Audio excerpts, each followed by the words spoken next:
Hello there guys, welcome to Dinos Vault. I'm super excited because this is the video you guys have been waiting for. The Hero Xtreme 160R. Is this a game-changing launch from Hero MotoCorp? I can't wait to ride this motorcycle. Welcome to my first ride review of the sensational launch from the leader, the king of the two-wheeler segment right here in India. So let's not waste any more time, let's get started.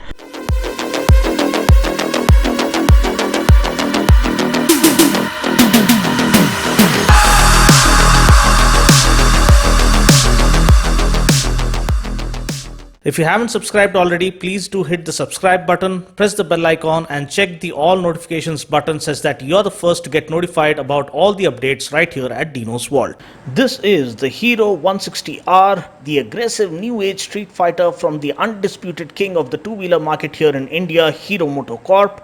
This has been long due as Hero have been deprived of all the glory in the 150 to 160cc segment for quite a long time now.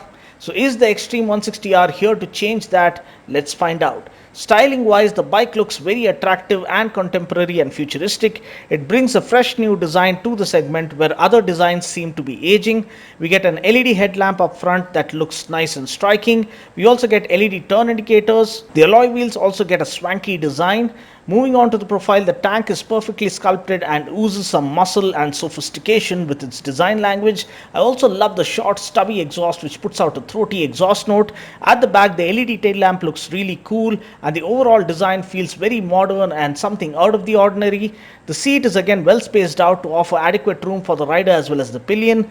The speedo console is a negative lit display, so reading the fonts right underneath the sun is slightly difficult. A white or yellow backlit display would have been much better in my opinion. We do get a hazard light switch which really comes in handy to enhance visibility in rainy as well as foggy conditions. And yes, for all those engine kill switch fanboys, we do get a kill switch with an integrated starter button which is really cool. Tank capacity is 12 liters which offers just about decent tank range. Seat height is 790 mm, perfectly set to appeal to riders of all sizes. Ground clearance is 167 mm, more than sufficient to clear the speed breakers in our city. In terms of brakes, we get a 276 mm front pedal disc and at the back we get a 220 mm pedal disc. We get single channel ABS as standard, which means ABS is operational only on the front wheel. In terms of suspension, we get 37 mm telescopic forks up front and 7-step adjustable rear monoshock. The best part is that the bike weighs a mere 138.5 kgs, which makes this bike one of the lightest bikes in the segment. Talking about the engine specs, powering the bike is a 4-stroke air-cooled, fuel-injected 2-valve, single-cylinder, 163cc BS6 compliant engine that puts out 15 bhp of max power at 8,500 rpm and 14 Newton meters of max torque at 6,500 rpm. We get a 5-speed gearbox. So now that I've given you guys a quick overview about the motorcycle, let's go ahead and check out my ride reaction. Off we go with my signature style acceleration test.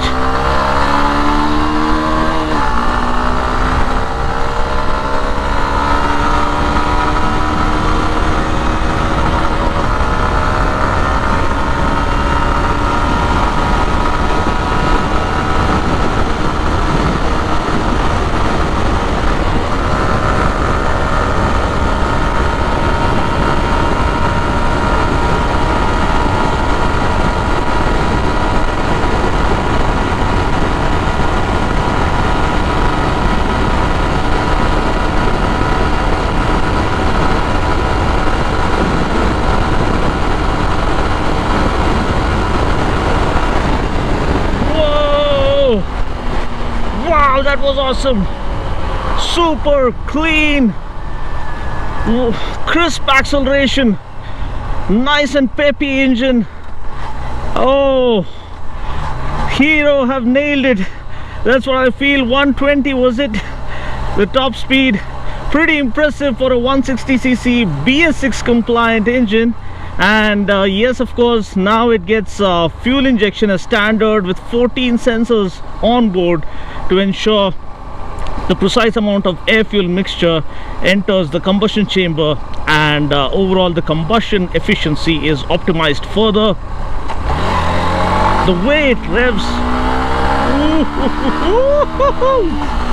wow, lightweight, super lightweight, just 138.5 kgs.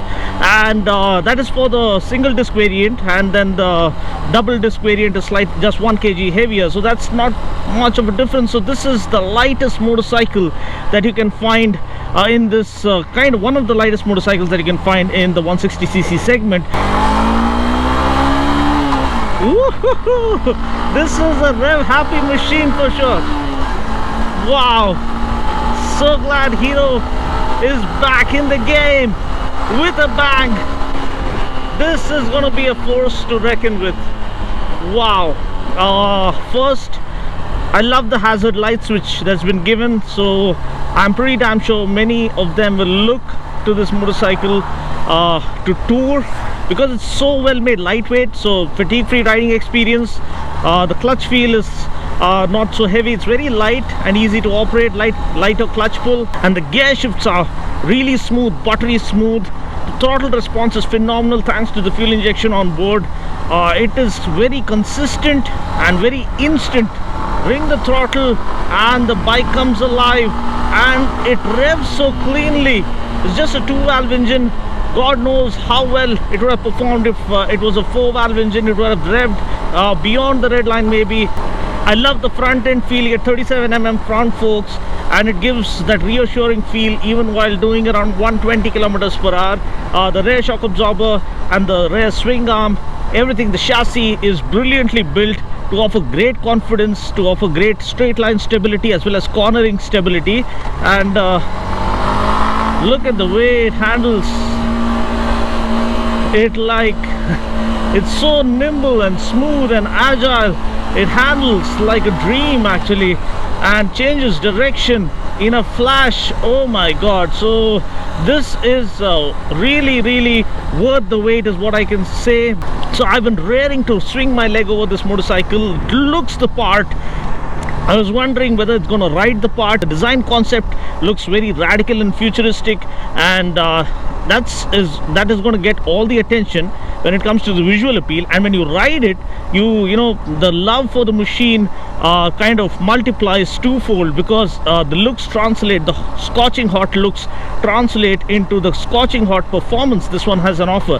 The best part, like, the formula is very simple: lightweight, fast, rigid chassis, good quality suspension, and you have a scorcher of a machine. You also get 276mm pedal disc up front. Let's just quickly perform a braking test here. Take it up to 60 kilometers per hour and slam on the front brake. For all it's worth. And man, this thing, the braking intervention is really good, and the ABS intervention is very smooth, and I literally grabbed a handful of front brake, and yet it stopped with so much of reassurance and confidence without any sudden jerky behavior. And apart from that, let's just turn around here. It just turns in a flash. Revs so cleanly. Wow. Just waiting to lift off. I'm sure the stunters are going to have a ballroom dance with this. It's lightweight, it's torquey right from the word go. It gives you that and the exhaust sound is also pretty amazing, and that's the best part. I don't know what these manufacturers are doing. These BS6 machines are sounding way more awesome. I love the 160NS, but this one sure does sound amazing. And overall, the riding ergonomics perfectly set. Handlebar, it's not too wide, not too short, and again it's not too low set, just the right kind of angle to keep you give you a nice upright seating posture. The rider's triangle is perfectly established with slightly rear set foot pegs, because for those corner junkies who want to put their knee down, they can have a lot of fun on this bike on the track thanks to the rigid chassis. Suspension perfectly sorted out, perfectly balanced between comfort and performance. At low speeds you can glide over the potholes on the cities. streets, and if you want to push it to the limits, it supports you well when you put your knee down and hit the apex, and it goes follows the line flawlessly, and gives you utmost amount of confidence to cut through corners with utmost ease. And then of course the swing arm and everything supports the chassis. The swing arm and the rear monoshock support the chassis really well during straight line runs or straight line stability. It's really rock solid. It doesn't feel that it's featherweight and it's going to be blown away by crosswinds. It doesn't ruffle you all that much. It kind of gives you enough amount of reassurance while doing 100 plus speed. So what will be the cruising speed? Maybe let's see, maybe around 85 kilometers per hour will be a comfortable cruising speed on this motorcycle. Just a 5-speed gearbox. You don't get a 6-speed gearbox, so I wish extra 6th gear would have added to the fuel efficiency and would have given you that touring kind of a gear. You can see 85, 90, even 90 kilometers per hour you can tour comfortably on this motorcycle. Well, I guess this wraps up my review of the Hero Xtreme 160R. What do you guys think about the motorcycle? Do you think it is here to change the game? Please feel free to comment below and let me know. I'll catch you guys in the next video. Until then, take care, God bless, and ride safe.